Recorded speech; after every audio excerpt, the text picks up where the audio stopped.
അത് പുറത്തുള്ള മുതലാളിമാർ പറയുന്നത് നമ്മൾ അനുസരിക്കില്ല. ഈ എ കുത്ത് എം കുത്ത് എം കുത്ത് എ കുത്ത്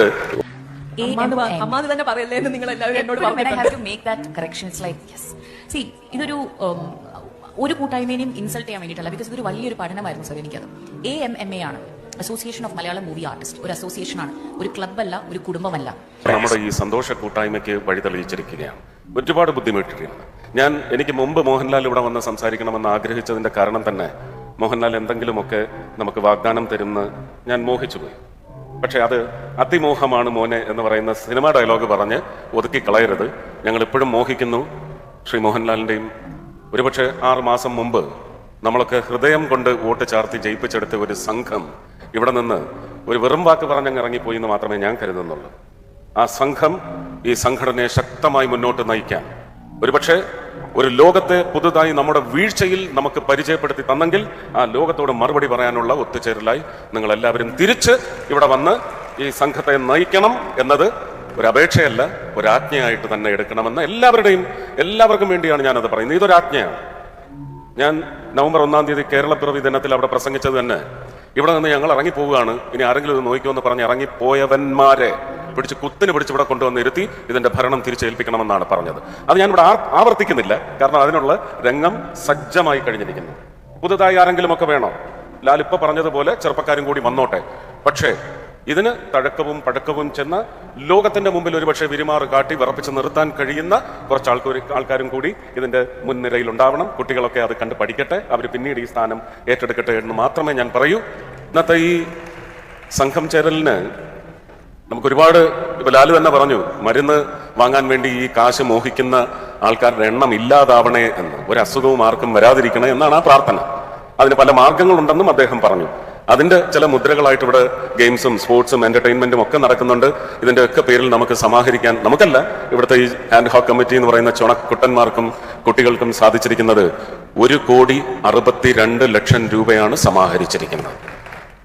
ഇത്രയും വലിയ ഒരു ഹൃദ്യമായ പ്രവർത്തനം അവർക്ക് സംഘടനയ്ക്ക് വേണ്ടി കാഴ്ചവെക്കുവാൻ സാധിച്ചുവെങ്കിൽ നമ്മളൊക്കെ ആ ഹൃദ്യതയ്ക്ക് കൊടുക്കുന്ന, അതിന് വണങ്ങുന്നതിന് തുല്യമായിരിക്കും.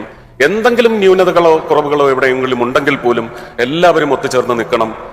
1998 ശേഷം ഈ സംഘടനയിൽ സന്നിഗ്ധ ഘട്ടങ്ങളിൽ മാത്രമാണ് ഞാൻ 3 തവണയാണ് ഇന്നസെന്റ് ഏട്ടൻ വിളിച്ചു പറഞ്ഞ്, ഏഷ്യാനെറ്റിലെ ശ്രീ മാധവൻ വിളിച്ചു പറഞ്ഞതിന്റെ പശ്ചാത്തലത്തിൽ ഞാൻ ഇവിടെ വന്ന് എന്റെ ഐക്യദാർഢ്യം ഞാൻ അറിയിച്ചിട്ടുള്ളത്. പക്ഷെ ഇപ്പോ പശ്ചാത്താപമൊന്നുമില്ല. പക്ഷെ മുന്നോട്ടുള്ള വഴിയിൽ ശക്തമായിട്ട് നിങ്ങൾക്ക് മുന്നേ തന്നെ ഞാൻ ഉണ്ടെന്ന് മാത്രം ഇവിടെ നിന്ന് അറിയിച്ചുകൊണ്ട് എല്ലാം നന്നായിട്ട് മംഗളമായി ഭവിക്കട്ടെ എന്നാണ് ഞാൻ പ്രാർത്ഥിക്കുന്നത്. എല്ലാവരുടെയും പ്രാർത്ഥനയുണ്ടാവണം. നമുക്ക് ഒരുപാട് സന്തോഷിക്കാൻ വക നൽകുന്ന ചരിത്രപരമായ ഒരു ദിനമായിരിക്കണം. ഒരു അപേക്ഷയും കൂടിയുണ്ട്. ഈ അമ്മ എന്ന് പറയുന്ന പേര് ഇതിന് നൽകിയത് സ്വർഗീയനായ ശ്രീ മുരളിയാണ്, നമ്മുടെയൊക്കെ മുരളിച്ചേട്ടൻ. അതങ്ങനെ തന്നെയാണ് ഉച്ചരിക്കപ്പെടേണ്ടത്. പുറത്തുള്ള മുതലാളിമാർ പറയുന്നത് നമ്മൾ അനുസരിക്കില്ല.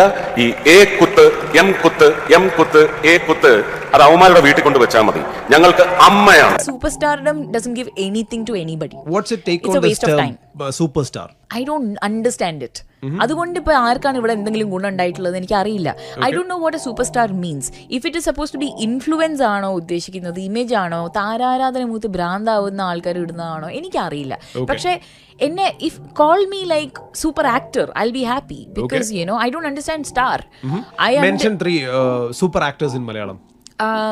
We have Fahad. ഉറങ്ങിയോ? ഇല്ല. I think Asif. Okay. Rima. I would say these 3 at this. തരയ്ക്ക് അനുകൂലമായി ഒരു നിലപാട് സ്വീകരിച്ച് രംഗത്ത് വന്നിരിക്കുന്നത് പാർവതിയാണ്. അപ്പോൾ എങ്ങനെയാണ് അത്ര ഒരു നിലപാടിലേക്ക് എത്തുന്നത്, അല്ലെങ്കിൽ അത്ര ഒരു നിലപാടെടുക്കാനുള്ള കാരണം എന്തായിരുന്നു? See, it's ഒരു ലോങ് ഡ്യൂ പ്രോസസ് ഒന്നും ആയിരുന്നില്ല. I saw her post and I think immediately I felt like sharing it because ഒരു വ്യക്തിക്ക്, അതായത് തനിയെ സ്വന്തമായിട്ട് ബിൽഡ് ചെയ്ത് കൊണ്ടുവന്ന ഒരു കരിയർ, സെൽഫ് മെയ്ഡ് വുമൺ എന്ന് പറയാൻ പറ്റുന്ന ലേഡി സൂപ്പർ സ്റ്റാർ എന്ന് പറയുന്ന നയൻതാരയ്ക്ക് ഇങ്ങനെയൊരു 3 പേജ് ഓപ്പൺ ലെറ്റർ എഴുതേണ്ട ഒരു അവസ്ഥ വരുന്നുണ്ടെങ്കിൽ, ഐ നോ ഹർ ബട്ട് നമ്മളെല്ലാവർക്കും അറിയാം she is not someone who gives interviews, അങ്ങനെ വെറുതെ സ്റ്റേറ്റ്മെൻറ്റ്സ് പറയില്ല. So if somebody is written 3 പേജിൽ അവർ അണ്ടർഗോ ചെയ്ത വിഷമങ്ങൾ എന്താണ്. അതുകൊണ്ടാണല്ലോ അതിന് ഓപ്പൺ ലെറ്റർ എന്ന് പറയുന്നത്. ലീഗലായിട്ടുള്ള കാര്യങ്ങൾ ഷീ വിൽ ഡൂ എന്നും അതിൽ പറഞ്ഞിട്ടുണ്ട്. I felt like I needed to support her because that's a real issue that she's going through and I support her in that.